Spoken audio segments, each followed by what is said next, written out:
जय श्री श्याम दोस्तों। मैं नौरत चौहान आपको बताने वाला हूं कि जो हिंदी में जो अलंकार से संबंधित जो प्रश्न पूछे जाते हैं उनको मैं आपको एक नैनो ट्रिक के साथ यानी कि एक शॉर्ट ट्रिक के साथ आपको बताने वाला हूं कि अलंकार आप बिल्कुल एक चुटकियों में आप पहचान सकते हैं कि अलंकार इसमें कौन सा प्रयोग किया गया है।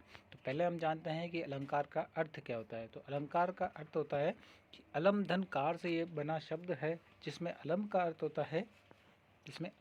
होता है कि आभूषण। अब आभूषण का जो प्रयोग है कि यहाँ पर हम बात करें कि अगर स्त्रियों में जो गहना पहनती है स्त्रियाँ, उनसे उनकी स्त्रियों की सुंदरता दिखाई देती है।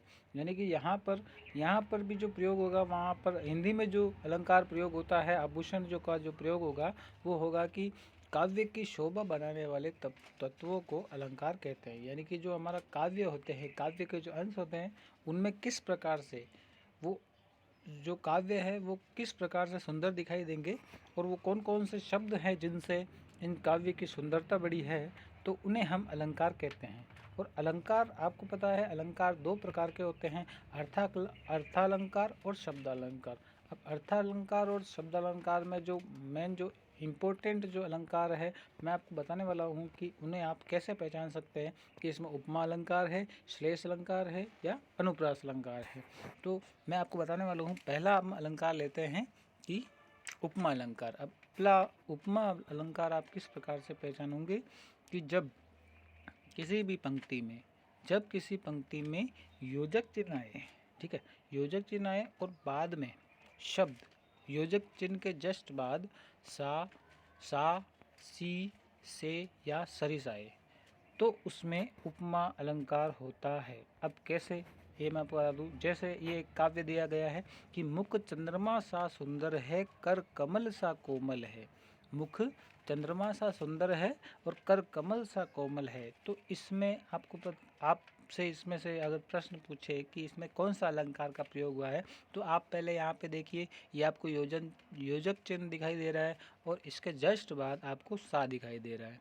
देखिए यहाँ पर योजक चिन्ह है और उसके बाद सा का प्रयोग हुआ है। तो आपको यहाँ पर ऐसा देखना है कि इनमें से सा, सी, से या सरिस आपको दिखाई दे कहीं पे, तो आपको पता करना है कि इसमें उपमा अलंकार है। ठीक है दोस्तों, आप पहचान सकते हैं कि इसमें कौन सा अलंकार है, उपमा अलंकार है। अब इसके बाद अगर हम बात करें कि इसमें अगर हम बात करें कि इसके बाद आता है आपका रूपक अलंकार। अब रूपक अलंकार की आप पहचान किस प्रकार से करोगे? जब पंक्ति में जब आपको केवल योजक चिन्ह आए, ठीक है, पंक्ति में केवल योजक चिन्ह होगा, लेकिन आपने उपमा अलंकार में पूछा कि योजक चिन्ह के बाद में सा सी से हो, और लेकिन रूपक अलंकार में इसका उल्टा होता है कि जब केवल आपको अलंकार में केवल आपको योजक चिन्ह दिखाई देगा और बाद में सा सी से और सरिस का प्रयोग नहीं होगा उसमें, तो उसमें रूपक अलंकार होगा, केवल योजक चिन्ह आपको दिखाई देगा। अब इसमें देखो, जैसे मैंने आपको एक पंक्ति दे रखी है, मैं आपको मैं तो चंद्र खिलौना लेहू, चरण कमल बदो हरि राई। अब इसमें देखना आप कि यहाँ पर देखिए आपको योजक चिन्ह दिखाई दे रहा है। अब इसके बाद में देखो खिलौना का प्रयोग हुआ है, ना कि सा सी से, इनमें से कोई भी शब्द आपको नहीं दिखाई दे रहा है। योजक चिन्ह तो है लेकिन इसमें सा सी से और सरिस का प्रयोग नहीं हुआ है। तो इसमें कौन सा अलंकार हो जाएगा? इसमें कौन सा अलंकार हो जाएगा? आपका रूपक अलंकार हो जाएगा। इसमें आपका हो जाएगा रूपक अलंकार। ठीक है दोस्तों, अगला अलंकार कौन सा होता है? अगला अलंकार अपन देखते हैं। तीसरे नंबर पर जो आपका अलंकार है वो आपका है उत्प्रेक्षा अलंकार। अब आप उत्प्रेक्षा अलंकार की आप पहचान कैसे करोगे कि अगर उत्प्रेक्षा अलंकार की पहचान आपकी यह है कि अगर पंक्ति में कोई भी पंक्ति हो, कोई भी काव्य हो, उस पंक्ति में अगर आपको मनु, जनु, मनहु, मानो, जानो और जो त्यो में से अगर आपको कोई शब्द दिखाई दे, तो वहाँ पर आपका उत्प्रेक्षा अलंकार हो जाएगा। अब आप देखिए, इसमें ये दो पंक्तियाँ मैंने दी है, इसमें देखिए उदाहरण के लिए देखिए, जैसे ले चला साथ में तुझे कनक जो, भिक्षुक लेकर स्वर्ण। अब देखो यहाँ पर अगली पंक्ति में जो का प्रयोग हुआ है। तो अब आपसे पूछ लेवे कि इसमें कौन सा अलंकार है, तो आप क्या बताओगे कि इसमें उत्प्रेक्षा अलंकार है। ठीक है दोस्तों, अब देखिए जैसे अगली पंक्ति, जैसे मैंने आपको एक शब्द और लिखा है, एक काव्य और लिखा है कि नेत्र मानो कमल है। देखिए क्या लिखा है मैंने, नेत्र मानो कमल है। तो अब देखिए इसमें किसका प्रयोग हुआ है, मानो का प्रयोग हुआ है।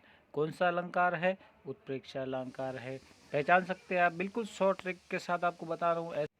देखिए देख लो, अगला आपका अलंकार है अतिशयोक्ति अलंकार। अब अतिशयोक्ति अलंकार में क्या होता है कि जब किसी बात का वर्णन बहुत बड़ा चढ़ाकर किया जाता है, यहाँ पर आपको बता देता हूँ कि आपको किसी भी काव्य में किसी भी बात का अगर वर्णन किया है और उसको बड़ा चढ़ाकर किया है, तब वहाँ पर आपका अतिशयोक्ति अलंकार होता है। जैसे उदाहरण के रूप में यहाँ पे दे रखा है, एक पंक्ति दे रखी है कि आगे नदियाँ पड़ी अपार, आगे नदियाँ पड़ी अपार, घोड़ा कैसे उतरे पार। अब देखिए यहाँ पे, अब नदियाँ पड़ी अपार है, घोड़ा कैसे उतरे पार है। ठीक है, राणा ने सोचा इस पार, तब तेचक, हाँ सॉरी, ये राणा सांगा का जो ये महाराणा प्रताप का जो घोड़ा था उसका नाम था चेतक, चेतक था उस पार। ठीक है, राणा ने सोचा इस पार और तब तक चेता उस पार चला गया। यानी इस बात को कितना बड़ा चढ़ा कर कहा है। देखिए आगे नदियाँ पड़ी अपार, घोड़ा कैसे उतरे पार। देखो नदियाँ पड़ी बीच में है और घोड़ा कैसे उसमें पार करेगा। अब राणा ने सोचा ही था ऐसा कि तब तक चेतक जो है वो उस पार चला गया। ठीक है दोस्तों, आगे देखते हैं। अगला आपका अलंकार है मानवीकरण अलंकार। मानवीकरण अलंकार में आपको जब प्राकृतिक चीज़ों में आपके मानवीय जो भावनाएं होने का वर्णन किया जाएगा। प्राकृतिक जो चीज़ें हैं उसमें अगर मानवीय यानी मन की जो भावनाएं हैं उसको शामिल कर लिया जाता है, तब वहाँ पर मानवीकरण अलंकार होता है। उदाहरण के लिए देखिए आप, जैसे मैंने उदाहरण दे रखा है, फूल हंसे कलियां मुस्कुराई। अब आप सोचो कि फूल हंस सकते हैं क्या, फूल हंस सकते हैं, कलियां मुस्कुरा सकती है। ठीक है, तो ये जो भावनाएं हैं प्राकृतिक चीज़ें, देखो फूल और कलियां, अब इनको आप कैसे मुस्कुरा सकते हैं, ये फूल कैसे हंस सकते हैं। तो इसमें जो मानवीय भावनाओं को शामिल किया है, इसलिए इसमें मानवीकरण अलंकार होगा। ठीक है दोस्तों, आगे अपन देखते हैं कि अगला अलंकार है आपका अनुप्रास अलंकार। अब अनुप्रास अलंकार, अनुप्रास का मतलब हो गया कि बार बार आवृत्ति, वर्णों की बार बार आवृत्ति है। देखिए यहाँ पर मैंने बता रहा हूँ आपको कि वर्ण बार बार आए तो वहाँ पर अनुप्रास अलंकार होगा। यानी कि वर्णों की आवृत्ति अगर बार बार आपको दिखाई दे तो उसमें कौन सा अलंकार होगा, अनुप्रास अलंकार होगा। अब अनुप्रास अलंकार कैसे, जैसे मैं आपको एक काव्य बताता हूँ, काव्य के कुछ खंड है वो आपको बता रहा हूँ। चारु चंद्र की चंचल किरणें। ठीक है दोस्तों, ये देखो उच्चारण कीजिए इसका, चारु चंद्र की चंचल किरणें खेल रही है जल थल में। यहाँ पे देखो इस चय चय की उत्पत्ति, चय चय की जो आवृत्ति है वो बार बार आ रही है, इसलिए इसमें अनुप्रास अलंकार हो गया। अगला देखिए, मधुर मधुर मुस्कान मनोहर मनुज वेश का उजियाला। देखो यहाँ पे मामा, देखो ये मामा की आवृत्ति जो है वो बार बार आ रही है, इसलिए इसमें कौन सा अलंकार हो गया, अनुप्रास अलंकार हो गया। देखिए अब ये आप देखिए कि आगे एक पंजाबी गाना है, इससे मैं आपको बताता हूँ, बोलो तारा रा रा। अब इसमें देखिए रा रा की आवृत्ति बार बार हो रही है, तो इसमें कौन सा अलंकार हो गया कि अनुप्रास अलंकार हो गया। अब इसमें आपको अगर मैं एक मारवाड़ी एक कहावत के तौर पर अगर आपको बताऊँ, मारवाड़ी कहावत के अगर बताऊँगे मारवाड़ी में आपको बता देता हूँ कि थारा पापा जद पाली में पटवारी हा तो मैं,